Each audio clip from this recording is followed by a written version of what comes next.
سب سے پہلے عابد زبیری صاحب، آئین کیا کہتا ہے اس بارے میں، اور یہ ذمہ داری الیکشن کی ڈیٹ دینے کی ذمہ داری جو ہے یہ الیکشن کمیشن کی ہے یا گورنر صاحبان کی؟ بسم اللہ الرحمن الرحیم، شکریہ۔ دیکھیے اس میں آئین بڑا واضح ہے، خود انہوں نے وہ آرٹیکل کوٹ کیا ہے، آپ نے جو خط ابھی آپ نے دکھایا، آرٹیکل 105 سب کلوز 3 جو ہے، اس میں ان کو 90 ڈیز کا گورنر صاحب کو ڈیٹ دینی ہے۔ میں پڑھ دوں اس کو؟ جی پلیز۔ جبکہ گورنر صوبائی اسمبلی کو تحلیل کر دے تو شق 1 میں شامل کسی امر کے باوجود گورنر تحلیل کی تاریخ کے 90 دن کے اندر اسمبلی کے عام انتخابات کے انعقاد کے لیے تاریخ مقرر کرے گا اور نگران کابینہ مقرر کرے گا۔ تو آپ دیکھیے کہ خود یہ آئین نے گورنر کو دیا ہوا ہے۔ بڑی حیرانگی کی بات ہے کہ گورنر صاحب نے الیکشن کمیشن پہ یہ ذمہ داری ڈال دی کہ آپ سٹیک ہولڈر سے بات کر کے تاریخ دیں۔ الیکشن کمیشن کا کام الیکشن کرانا ہے۔ آئین نے ایک چیز مرتب کر دی، ترتیب دے دی کہ جی گورنر صاحب نے ڈیٹ دینی ہے، وہ گورنر صاحب دی، اور یہ آئین 90 دن مینز 90 دن۔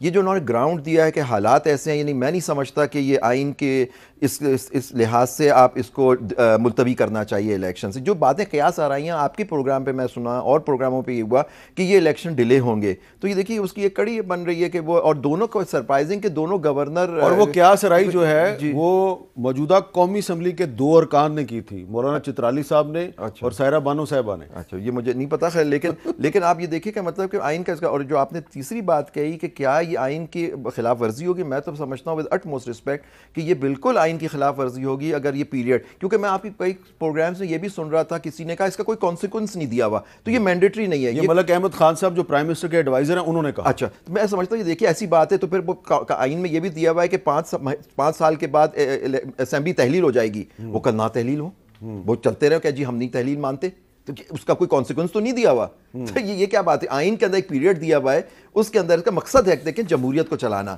یہ کوئی گراؤنڈ نہیں ہو سکتا کہ جی حالات ایسے خراب ہیں، ایک بہت سانحہ برا سانحہ ہو، اللہ ان سب کی مغفرت کرے اور زخمیوں کو اللہ شفاء کاملہ عاجلہ عطا فرمائے، لیکن یہ بالکل سر آئین کی یہ خلاف ورزی ہو رہی ہے۔